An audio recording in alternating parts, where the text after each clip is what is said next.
কি গল্প করলেন?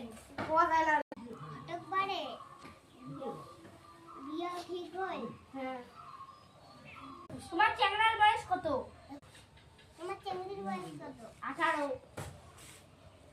চ্যাংড়ি কিসে পড়ে? বিয়ে পাস। বিয়ে পাস? তোমার চ্যাংড়া কত দূর পড়াশোনা করছে? বিয়ে পাস। বিয়ে পাস। বিয়ে সবুর পর ঠিক হচ্ছে।